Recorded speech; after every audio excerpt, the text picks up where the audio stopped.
First there was the city, then Canary Wharf. Now a third business district is planned for London, this time at the Royal Docks.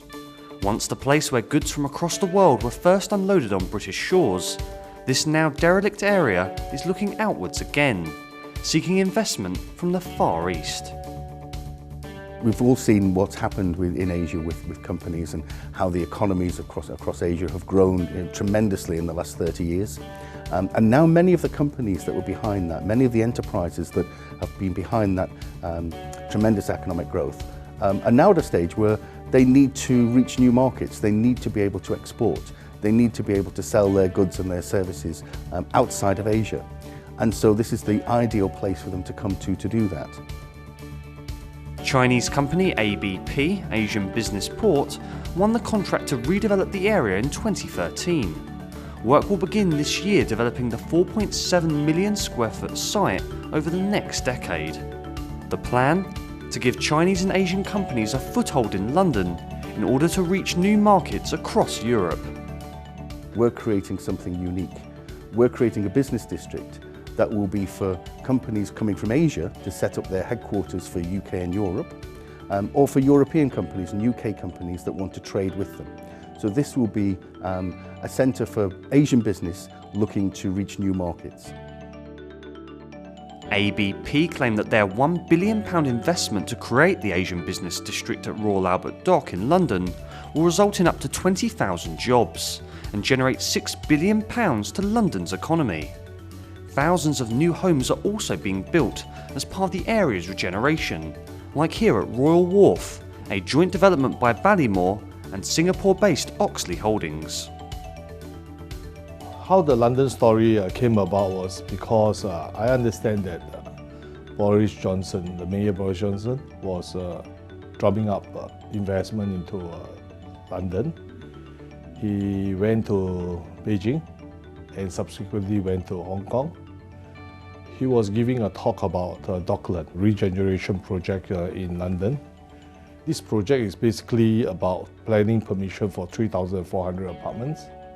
It's a mixed development constituting apartments, retail spaces, commercial offices, and of course townhouses. And when I looked at the scheme, I was delighted because this is what actually we are doing in Singapore as well, but in a smaller scale. And this is one of our most major projects in the region. This regeneration takes place in the London Borough of Newham, one of the most deprived areas of the country. Developers insist that the area's regeneration will be beneficial to locals as well as foreign investors. So as long as the project is successful, Oxley as a company, we feel that we have to be morally obligated to the society here. We will also be prepared to give more affordable houses, to give in more to the New Home Council. We just work very closely with each of the developers, with the local authority, the London Borough of Newham, who sit on my board and keep an eye on what we're doing and make sure that whatever we do in the docks doesn't just meet the needs of people across London, but also meets the needs of local people. So what we're developing for local people is something they want, something they can use, and it will help develop the whole area.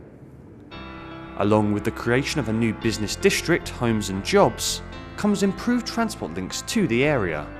Crossrail, the new east to west railway line that tunnels under central London, will open here in 2018. And London City Airport, which lies in the heart of the Royal Docks area, has recently been given the go-ahead for a £200 million expansion that will allow for flights as far as the US East Coast and the Middle East.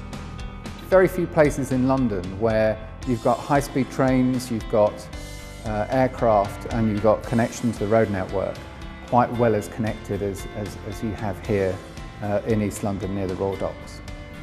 And our role now is to finish the job off. So we've got 2 or 3 large development spaces that we are looking to transform with various partners so that we can complete the job of replacing the docks from an industrial docks into a really vibrant space in London. The transformation of the Royal Docks into a hub for Asian investment will ensure London continues to build its global status in the 21st century.